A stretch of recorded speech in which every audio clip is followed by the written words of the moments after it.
Hey everyone. So I have this thought in my mind that I felt I needed to share with you all. And sometimes when I do some of my coaching sessions, I talk about how the Lord actually has a wrath. And I think that when you first come to Christ, it's all about love and acceptance and His unconditional love. And often people find God, find Jesus, because they are in so much pain. They're going through deep heartbreak, loss. They are facing so much trouble, and a lot of times people are dealing with fears like fear of abandonment, not feeling worthy, not knowing who you are, having no strong identity. Our parents not everyone's parents spoke life into them, did not believe in them. So we run in the world and we're trying to prove our worth, and we're trying to gain the approval of others, but it hits a dead end over and over and over again. Women compromise their bodies, men compromise all of their hard work, and they end up giving their heart and their life to people that actually don't care about them, that use them for their own self-gain. And eventually people that run to God realize how worthy they really truly are. And everyone that they had ran into, almost everyone that they ran into the world, told them the opposite. And so they're so broken and in so much pain that the love of God is what heals them. It's what they need. And it revives them. It makes them feel worthy. It makes them feel loved, accepted. We all need these things. It's not being needy at all. It's like you can't survive in this world without the truth of knowing your worth. It will really create a domino effect on the type of decisions that you make. If you have high self-worth and you are secure within yourself, you're not gonna allow yourself to be ran over and taken advantage of and lied to and manipulated and controlled by other people, because you will know exactly who you are, and you can see right through the ugly spirit from other people. But when you don't know who you are, you're blinded to it. So when you reach God, He envelops you in His love, in His kindness. And that's when you're a baby in the Lord, right? Even in the Word, it says that you're drinking milk. Your baby, you need a lot of nurturing, a lot of kindness. Think of a newborn. You are a newborn in the Spirit, so God will treat you like a newborn for a while. And then you grow up just as a child grows up in this world. You are going to be held accountable for your decisions. You can't say, I love God, I love Jesus, He's my Lord and Savior, I'm going to heaven because I have accepted Him into my heart, but I'm still going to cheat on my spouse, and I'm going to worship other gods, and I'm going to be cruel to other people, but I love God and He loves me, and all this ooey gooey stuff. No, God has a wrath. He is a God of discipline as well. Think of a man, a father, the masculine energy, for lack of better word.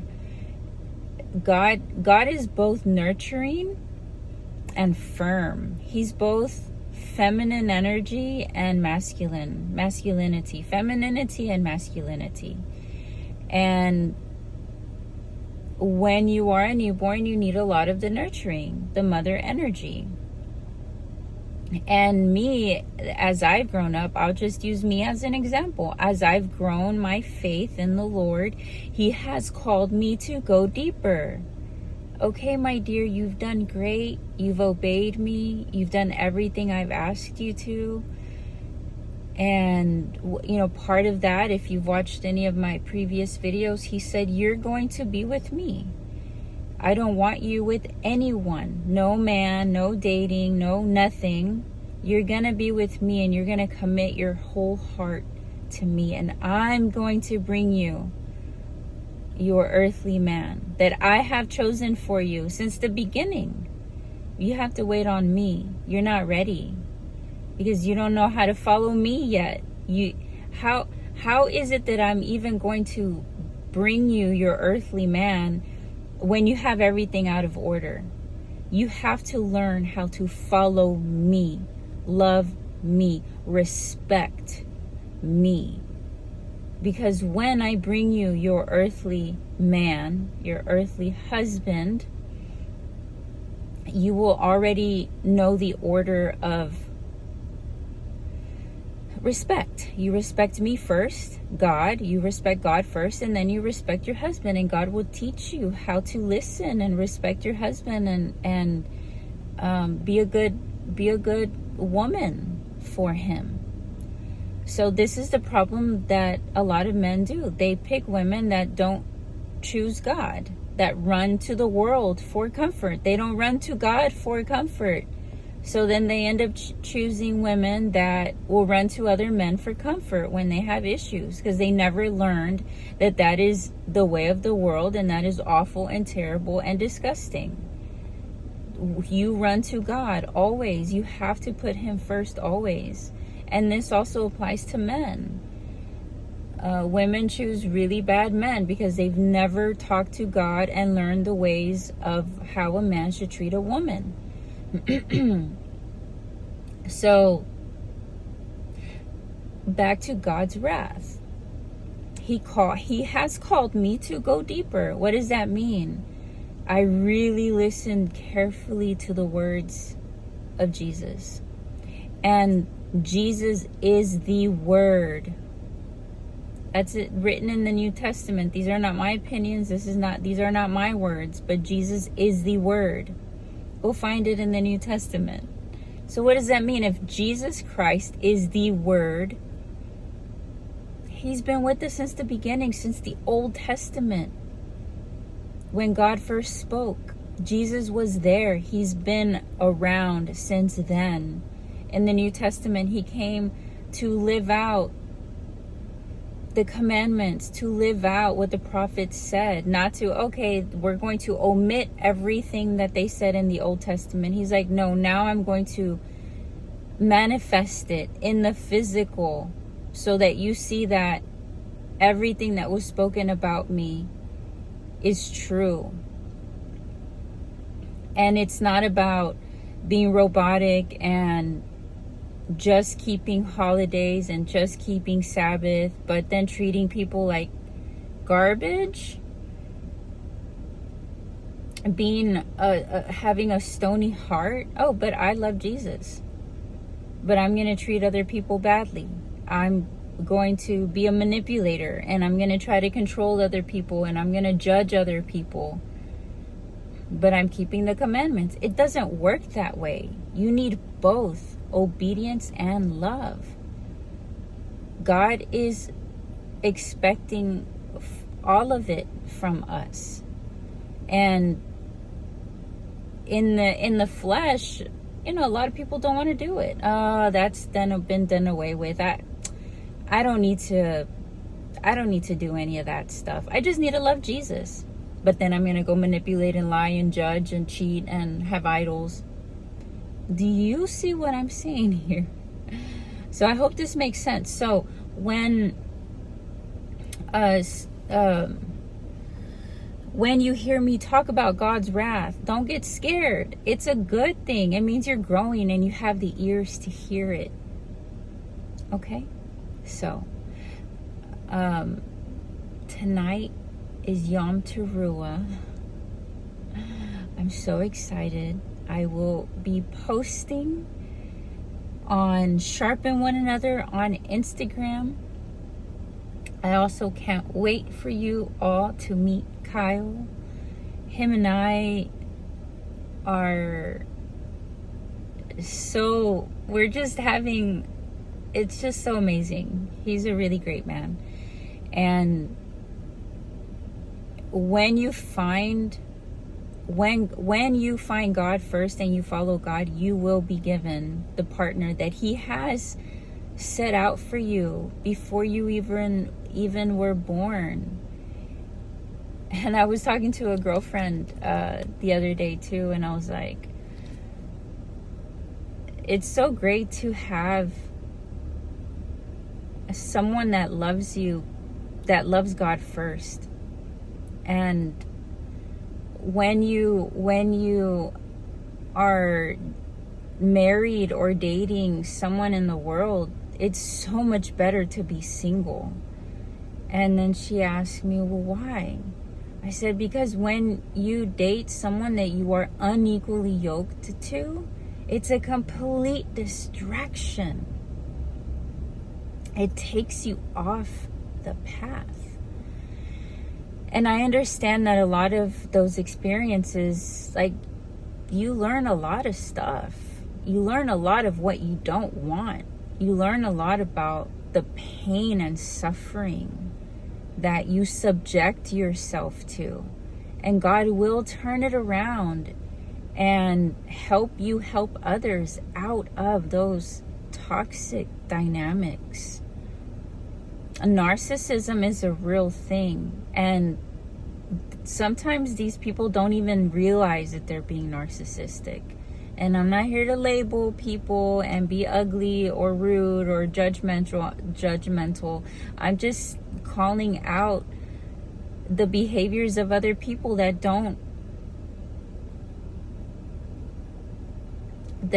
are not in line with what God expects from us. He expects us to love one another and to love God.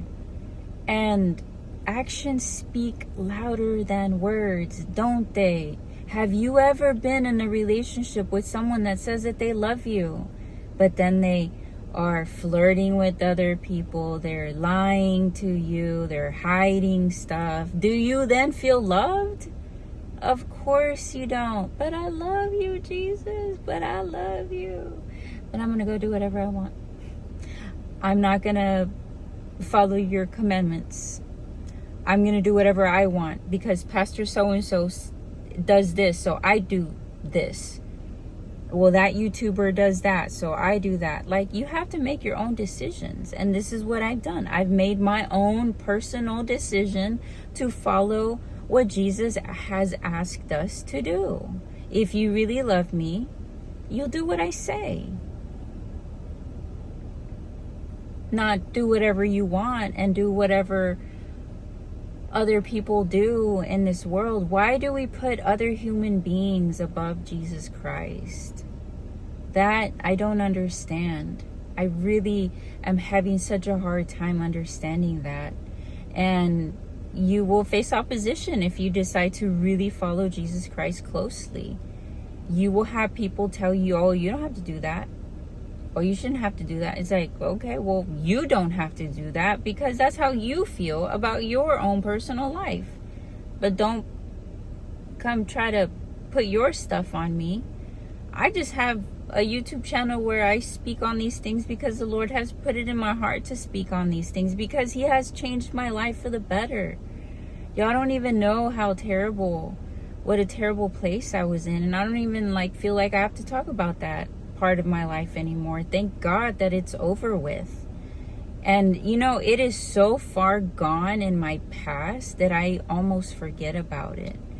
But if I really stop and think about how awful and terrible I was in the past, it's like you're so broken that you don't really even understand why you're alive. It's that bad. Nothing makes sense. You barely even have enough energy to get out of bed to even wash your face. I thank God every day that I'm not there anymore. And when I look back at my life then, what was I surrounded with? people that didn't really know what love is. I was surrounded by people that didn't love God and that didn't love other people. They hated themselves as well. So this is why God says that we have to encourage each other, especially other believers, because we're not of this world. This world is so evil, and it tells you almost all of the opposite things that the Lord tells us to do. Have sex before marriage. Just go out and have fun. It's okay to use men for their money. It's okay to use women as objects. The red pill, that's okay because women are evil. You know what? A lot of that stuff is true. But you have to look at, well, what kind of people are behaving that way? People that don't have God in their heart. They live for themselves. They're selfish. That's the one thing that separates God's children from the children of this world, is they are so selfish. It's all about them. All of it. Everything that they do. Goes back to, well, how does this make me look? What's in it for me here? And they don't trust.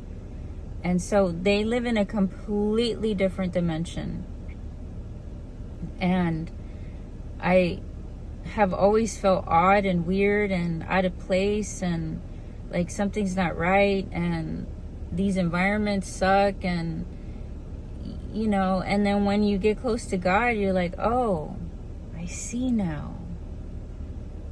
And I'm glad that I got to see all of that. And I still see it, but I'm not in those environments like I used to anymore, because I know better. I can recognize it better, and I stay away now. I'm not like a little sheep walking myself in the slaughterhouse anymore. You become wiser. The more you follow what Jesus tells you to do, the more you see and the wiser you are. As he tells us that we have to be wise as serpents and gentle like doves. And you become that. You don't become, you don't harden up. You just watch. You're like, oh, okay, that person is not good. That environment is dangerous. But I'm not going to sit here and talk a lot of mess and be hateful. I'm just going to pray that they find the Lord. Pray that they find what love really, truly is, so that they can have what I have, which is a peace that surpasses understanding, and my joy is my strength. And it's not even coming from me, it's coming from him. It's a supernatural joy and a supernatural peace. And the only way that I was able to get here was resisting and hanging on in the middle of storms, where everything around me looked like it was going to destroy me. And I said, I'm going to continue to believe. And the last thing I will say, last night I had this thought, like, Jesus, man, we go through so much. And we walk through so many fires. And, you know, there are seasons in my life where I'm just so, like, jubilous and excited and happy, and I feel free, and everything's going great, and everything's so wonderful, and like dreams are coming true. And then there are seasons where it gets really dark and scary. It appears to be dark and scary, and I'm like, God, where are you? And there are times where late at night I don't sleep. I have a hard time sleeping, and I cry. And I'm honest with God. God, this really sucks. I'm not okay with what's happening. This season really is just making me really upset. Why? Why is this happening right now? And I'll complain to God. I will be my true, honest, raw self and tell him when I'm angry. And when I want revenge for stuff that is happening against me. and things that confuse me and pull at me and try to it's just so evil times. And I don't pretend to be happy to God. Oh, I'm supposed to be good and I'm supposed to love you because the commandment is that I have to love you. Is like, I first have to tell you the truth. And before, I can't fake anything. I can't tell God that I love him, which I never stop loving him. But when I'm angry, he knows it. And I was like, God, I'm just going to lay it all out to you. But it doesn't mean I don't love you. It just means I don't understand this season of my life. And then I thought of scripture. When Jesus said, and I'm not going to quote this exactly. It's in the New Testament. You'll have to go search it yourself. Where Jesus gets frustrated. He's like, do y'all always need some kind of big old miracle to happen to believe in me? That I love you and that I'm going to pull you out of whatever it is that you need? Like, y'all need some grand gesture? Can y'all just not believe? Can y'all just please just believe? So this was my thought last night. I was like, yeah, Lord, I will go through whatever I have to go through. And I'm going to tell you that it sucks. And I'm going to cry. And I'm going to complain to you and just vent. Because you say you're my greatest counselor. And that I can talk to you about absolutely anything and everything. You want me to go to you. To talk to you. And if I am in a season of complaining, I'm going to complain because I know that I will not drain you if I complain. I try not to complain too much to other people, but with my coaches, I complain because I'm paying them to listen to my complaints. And they hold space for me. That's the power of having a mentor and coaches and personal development. It's what they do, and Jesus is with them. When you pick godly mentors, oftentimes the Lord speaks through them and they give you the message when you choose people that are connected to him. So I thought last night, okay, God, I don't need you to show me no grand gesture that you're around. I don't need anything from you. I believe you, even through the fire. Just as Joseph never lost hope, just as Job never lost hope and love for you, I'm going to be the same way to you. And